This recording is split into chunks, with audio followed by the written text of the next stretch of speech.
The 2024 election is a crucial time for students to exercise their right to vote, with significant races and governmental positions at stake. Night Vision News reporter Zach Heine has more.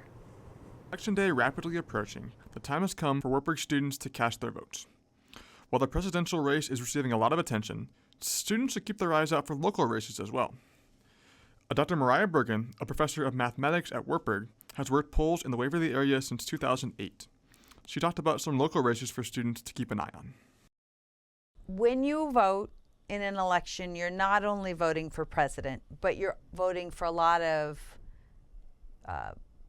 sort of countrywide offices. So you're voting for the House. There's 4 different House members in Iowa. They're all up for election this year.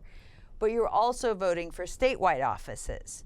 So in Iowa, we have senators, we have representatives.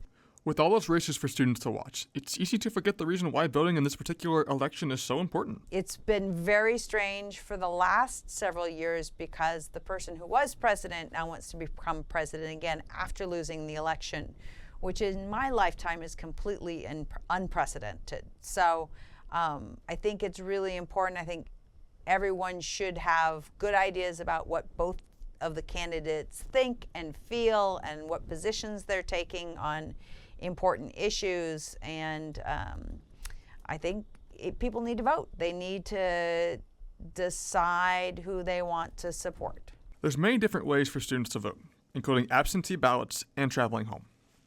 For those wanting to vote in Waverly, the process can seem daunting and confusing. Students who want to vote in person will vote at the Waverly Public Library on Election Day from 7 a.m. to 8 p.m.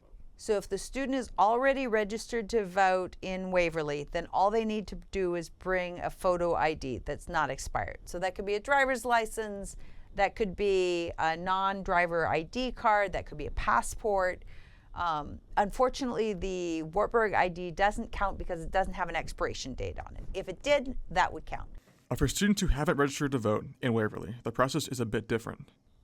And then if they haven't registered to vote, then they have to do what's called proving residency. And that's why the Vice President for Student Life emailed everyone who lives in the dorms a message that basically says, hey, we agree this person lives in dorms. And you can just bring that on your phone to prove residency. The 2024 election will be the first chance for a majority of Wartburg students to cast their vote in a presidential election. With that power comes a lot of responsibility. And Dr. Birgen believes that students should honor that responsibility. For me, it is your civic responsibility that you should vote in the election. Reporting for Night Vision News, I'm Zach Heine. Thank you, Zach and Dr. Birgen, for sharing that important information.